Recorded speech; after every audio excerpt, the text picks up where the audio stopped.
Bonjour, vous sentez-vous fatigué, épuisé, vous avez des difficultés peut-être à vous lever le matin? Et si vous aviez un manque de cortisol ou si vous aviez épuisé toutes vos réserves de cortisol? Alors le cortisol est-il votre ami ou votre ennemi puisque c'est un marqueur du stress? Je vous en dis plus dans cette vidéo. Bonjour à tous, je suis Véronique Chaput, sophrologue praticienne en hypnose et bioénergétique et le cortisol est notre carburant le plus naturel du corps. Il va être sécrété le matin pour qu'on puisse démarrer, c'est vraiment le starter, donc il est indispensable au fait qu'on puisse bouger et se lever. Effectivement, c'est un marqueur. Quand on a du stress, on va sécréter du cortisol par nos glandes surrénales, ces petits chapeaux qui sont au-dessus de nos reins. Et c'est comme une réserve.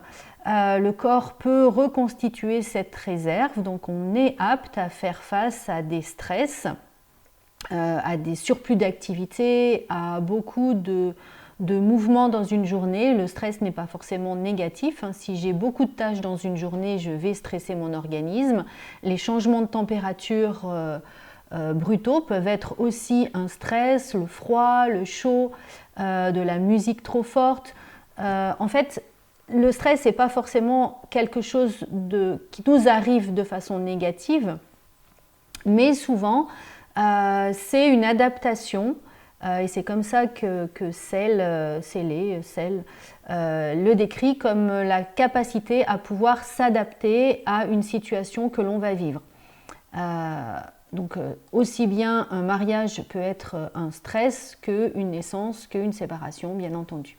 Et je vous renvoie aux vidéos faites sur le stress pour pouvoir augmenter un petit peu vos connaissances là-dessus, si vous le souhaitez.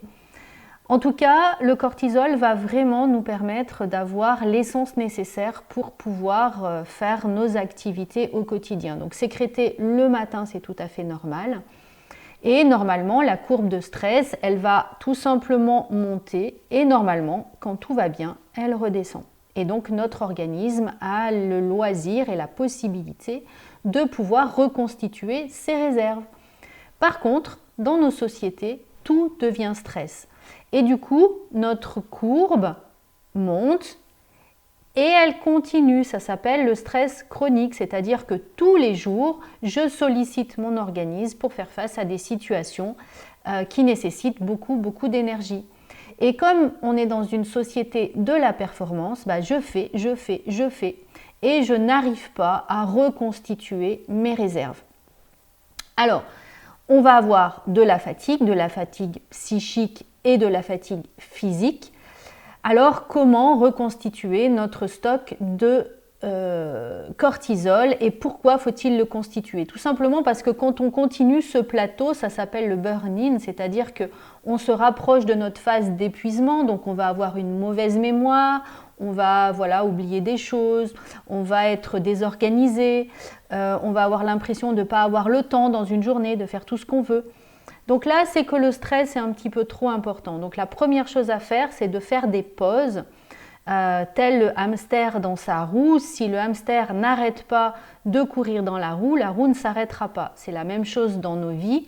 Si on n'arrête pas de courir, pour faire une pause volontairement, pour prendre rendez-vous avec soi-même, 5-10 minutes, un quart d'heure, une demi-heure si vous le pouvez, le stress ne s'arrêtera pas et vous continuerez à avancer, mais finalement en perdant votre fil rouge et en perdant une grande partie de votre santé. L'idée, c'est plutôt de se dire comment je peux faire la respiration en activant le nerf vague, qui est la pédale de frein de l'organisme, va vraiment vous poser, vous déposer. Donc on peut faire soit de la cohérence cardiaque, avec 3 respirations, voire 4 dans la journée, mais toutes les 4 heures, parce que ça maintient l'organisme uniquement pendant les 4 heures de la respiration, donc 5 minutes toutes les 4 heures.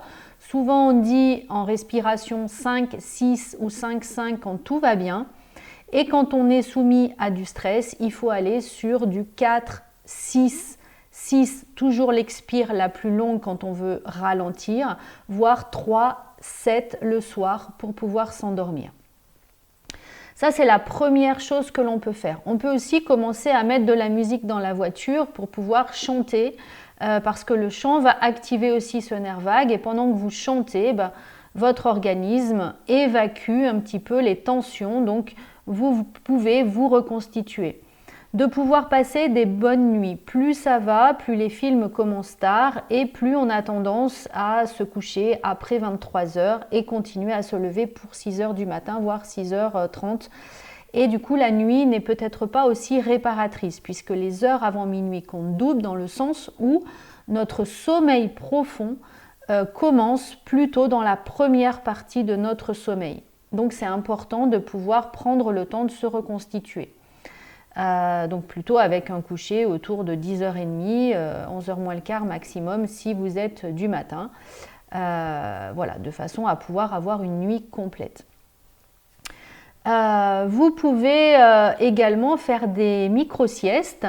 L'idéal étant moins de 20 minutes pour une sieste, puisque après ces 20 minutes, vous sombrez dans le sommeil et là on va prendre sur la nuit, donc uniquement à faire si vous êtes en horaire décalé ou si vous avez vraiment des gros soucis au niveau du sommeil et tout en prenant bien conscience qu'il faut aller d'abord à la cause. Reprenons avec notre cortisol. Nous avons un nouveau pic autour de 15h30, 16h pour nous permettre de continuer. Et après, il va baisser au fur et à mesure de la soirée pour nous permettre justement de relâcher et de revenir. Quand on stimule trop nos reins, donc quand on demande à trop fabriquer de cortisol, au bout d'un moment, nos réserves, elles n'arrivent plus à se reconstituer, on s'épuise et on va donc sur ce chemin du burn-in et du burn-out. Donc une fois que vous êtes en burn-out, il faut vraiment très longtemps pour reconstituer ces réserves. Ce que vous pouvez faire, en tout cas moi ce que je conseille, vous pouvez aller soit sur un produit qui s'appelle le Mind Master, qui est de l'aloe vera, qui va vous permettre de reconstituer, de vous donner un coup de pêche, mais avec le plein de vitamines. Donc ça va être plutôt bon. Vous avez aussi les bourgeons de cassis qui vont aider vos surrénales. Les plantes adaptogènes que vous pouvez aussi trouver assez facilement. Par contre, plus vous allez vers cet épuisement et plus les réserves s'amenuisent, et moins ça devient judicieux de stimuler justement vos glandes surrénales puisque vous augmentez la dépense mais sans permettre à votre corps de les reconstituer. Donc la première base, en tout cas ce que vraiment je vais vous conseiller, c'est de pouvoir faire des pauses.